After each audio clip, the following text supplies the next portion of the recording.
Hey guys, really cool video today. I'm actually on site, on location. Customer called me up, said they're looking for some video surveillance for this new building that they had, and they wanted me to come take a look at it. So this building that we're in here, it's kind of a storage unit. It's not going to be heated. It's not going to be cooled. It's just more for storage for these guys, really more probably for the summertime than anything else. And they wanted me to take a look at it and spec out some cameras for them. So got over here, quickly realized, hey, this building is in Western New York. It's very hot in this building already, and it's barely even summertime. So I need a camera that's going to be able to withstand really, really cold temperatures and really, really hot temperatures. Once I saw that, I immediately went to my Meraki MV72X camera.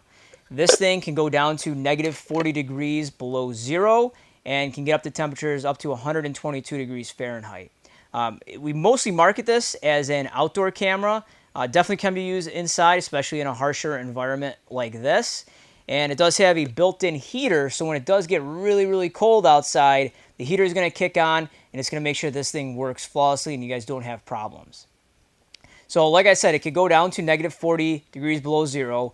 When it does start getting down into those lower temperatures, the heater kicks on, and we start draining more power off the PoE. So I just want to make sure you guys are aware of that and you have enough power budget for it. So when the heater is not on, you're sucking in about 12.95 watts of power. With the heater on, it's actually going to take a little bit more than that, and you're going to be at about 25.5 watts of power. So again, you need to make sure your switch has PoE Plus on it. So let's talk about some of the mounting options. I've got a couple different brackets and everything up here, and then we're going to talk about how this thing comes apart and how we adjust it a little bit more. So when it comes to mounting, the first thing you're going to look at out of the box is this little template here. And this is going to kind of go over all the different ways that you can mount it, and it's going to tell you which holes to use depending on the different mounting options you've got. So if we go down the list here, so B is really the first one here. It's a 4x4 junction box. You're going to use these screw holes for B there. C is your typical gang box like I've got right here. And you're going to want one, you know, if you're going inside, you're going to want one that's a little bit deeper, I would say, than usual, because you will notice that on the back side of this camera here, you got something called a gland. I'm not going to go into how this thing comes apart, how to slide the wire in. There's a really good YouTube video already out there that goes over that. But you will need to account for your Cat 5 wire coming into here, this going into here too. So just make sure you've got enough room in your box. You know, you really don't want to use one of those really thin boxes where you're not going to be able to fit anything in here. So, you know, if you're going to be mounting this thing on a wall vertically like this, you definitely want to use a box like this. And the reason that we want to do that is because the way that this mounting bracket plate mounts with this box there is this little notch mounts below. And it's important to have, when you look at this thing, the notch mounting directly down, because that's going to line up with the Cisco logo. And if you don't care that the Cisco logo is crooked or whatever, you can use a different box, but that box and the way the holes line up will ensure that the Cisco logo is facing straight down. That's basically for a inside wall installation. We've also got a couple other options on here. So we also have some ceiling boxes. We've got a 4-inch and a 3.5-inch. We've got an example here of a retrofit bracket. These things are actually pretty nice.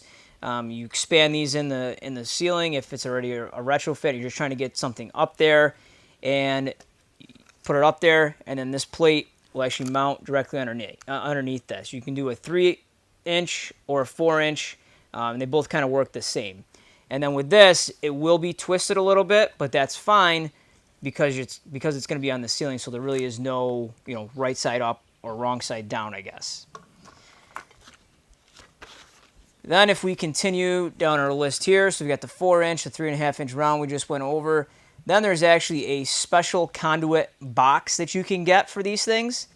And I will say, if you're going out to buy the arm mount like this conduit box does not come with it, so make sure you actually add that in.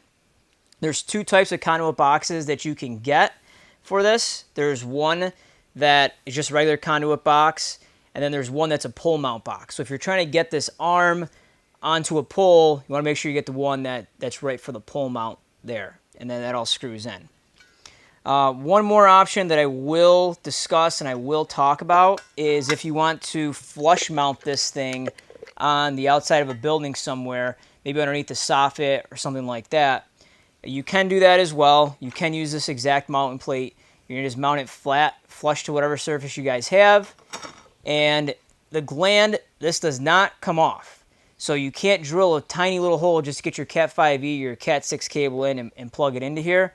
You're going to need to drill about an inch hole to get this gland up in there.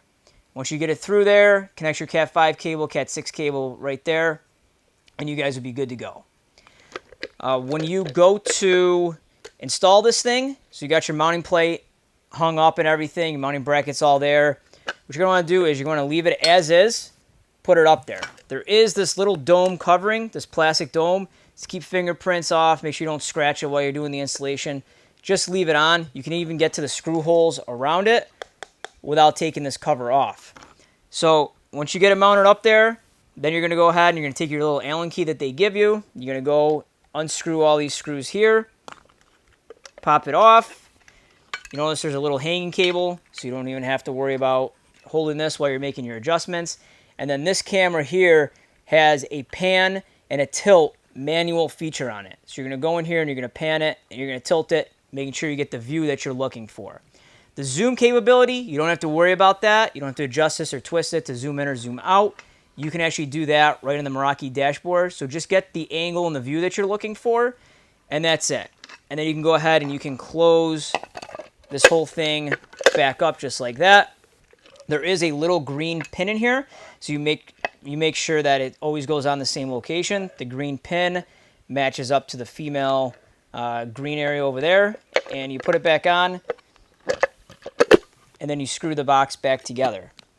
And guys, that's kind of it. I didn't want to make this a crazy video. These things are super simple to install. So as long as you've got, the right box to do it, one of these, you can use a J block on the outside of the building if you're going to be going against siding. You can use, a ceiling bracket like this.